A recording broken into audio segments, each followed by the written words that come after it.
beekamta hundumaa biratti yaa Waaqa abbaa keenya abbaa hundaati hiriiraan nun argu ati jirta miti herrekeetiin bula dhalli namaa marti jaalalaan beekamta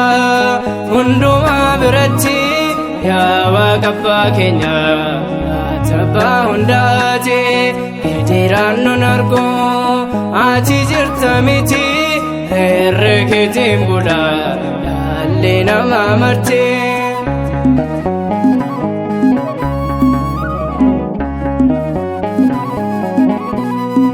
kaleessas yoo ta'e situ nu gaggeesse kan nu sodaachisa loo irraa bittimse har'a soonuuf jirta nutumaa sodaannu boorisiin abdanna abdii biraan qabnu jaalalaan beekamta hundumaa biratti yaa Waaqa abbaa keenya abbaa hundaati hiriiraan nun argu ati jirta miti herrekeetiin bula dhalli namaa marti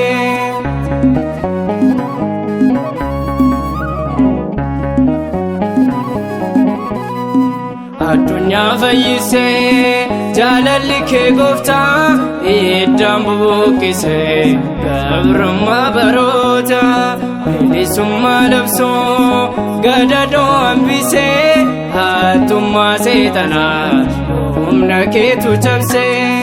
jaalalaan beekamta hundumaa biratti yaa Waaqa abbaa keenya abbaa hundaati hiriiraan nun argu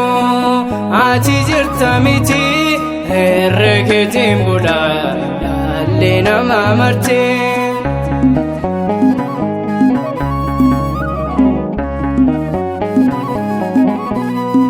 abbummaan kee haqaa jijjiiraman qabu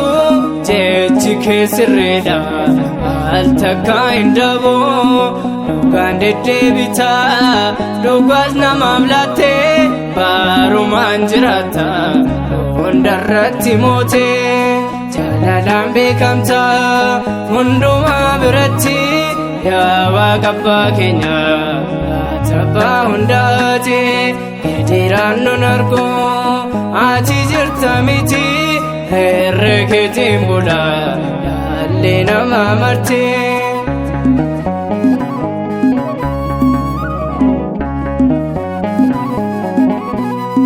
si waaqessinaanut akka abboota keenya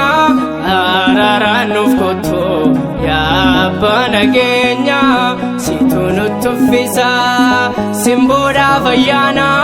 waraabameen dhumu eebbi kee galaana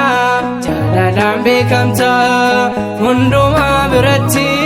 yaa Waaqa abbaa keenya abbaa hundaati hiriiraan nun argu ati jirta miti herrekeetiin bula dhalli namaa marti jaalalaan beekamta hundumaa biratti